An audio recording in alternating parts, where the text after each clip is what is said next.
అబ్బో ఇక్కడ కేజీ చీరలు కొంటే అర కేజీ చీరలు ఫ్రీ అంట. మంగళ్య షాపింగ్ మాల్ కేజీల్లో సేల్, టన్నుల్లో ఆనందం. ఎన్టీఆర్ జిల్లా జగ్గయ్యపేటలో టీడీపీ ఇంటింటి కార్యక్రమం చేపట్టింది. ఎమ్మెల్యే శ్రీరామ్ రాజగోపాల్ ఇంటింటి ప్రచారంలో పాల్గొన్నారు. ఇక కూటమి ప్రభుత్వం 2 ఏళ్ల పాలన, అభివృద్ది, సంక్షేమ పథకాలను వివరించారు. ఎన్టీఆర్ భరోసా, పెన్షన్లు, అన్నదాత సుఖీభవ, తల్లికి వందనం తదితర పథకాలపై ప్రజలకు ప్రచారం చేశారు.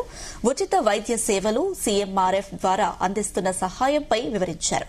ఇక స్థానికుల సమస్యలు స్వయంగా తెలుసుకున్నారు.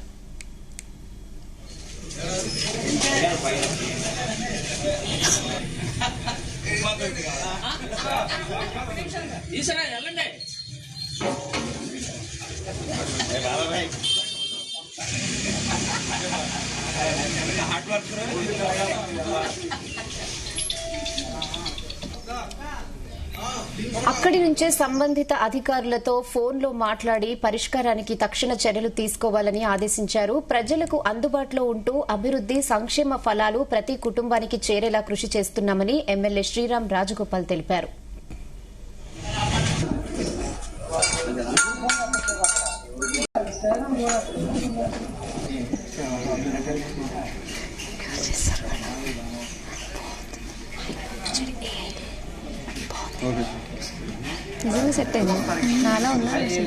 ఏర్పాటు 2 సంవత్సరాల సందర్భంగా ఈ కూటమి ప్రభుత్వంలో ఇచ్చినటువంటి సంక్షేమ విజయాలు ఏదైతే ఉన్నాయో ఇంటింటికి తిరిగి రాష్ట్ర వ్యాప్తంగా ప్రతి కాన్స్టిట్యూన్సీ గ్రామంలో కూడా పల్లెల్లో, రోడ్లు, అదేవిధంగా పట్టణంలో ప్రతి వార్డు తిరిగి ఇంటింటి తిరిగి సంక్షేమ పథకాలు అందరికీ అందినాయా లేదా, మరి సంక్షేమ పథకాలు అందిన వాళ్ళు ఏ విధంగా సాటిస్ఫాక్షన్ ఉన్నారు, ఇంకా ప్రజలేం కోరుతున్నారు ఆ విషయం మీద మా నాయకుడు చంద్రబాబు నాయుడు గారు, అదేవిధంగా పవన్ కళ్యాణ్ గారు, లోకేష్ బాబు యొక్క ఆదేశాల మేరకు కూటమిపై భారతీయ జనతా పార్టీ సహకారం అందరితో కూడా ప్రతి డోర్ టు డోర్ తిరిగి ప్రజలను విషయాలతో చర్చించి వాళ్ళ సమస్యలేంటి, సంక్షేమ పథకాలు అందినాయా అనే విషయాలు మొత్తం తెలుసుకొని, ఇంకా మౌలిక సదుపాయాల విషయం కానీ ఇంక విషయాలు మొత్తం తెలుసుకొని, మరి ఈ కూటమి ప్రభుత్వం ప్రజలకు అండగా ఉన్న ప్రభుత్వం, ఎటువంటి ప్రభుత్వానికి అండగా ఆశీస్సులు ఇవ్వాలని చెప్పని ప్రజలు కోరుతా ఉన్నాం.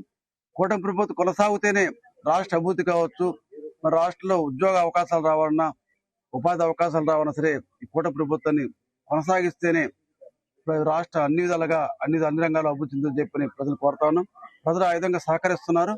తప్పకుండా మళ్ళీ రాబోయే రోజుల్లో కూటమి ప్రభుత్వం వస్తే భారతీయ జనతా పార్టీ, జనసేన, తెలుగుదేశం పార్టీ కూటమితో మళ్ళీ తప్పకుండా విజయం సాధిస్తుందని తెలియజేస్తుంది.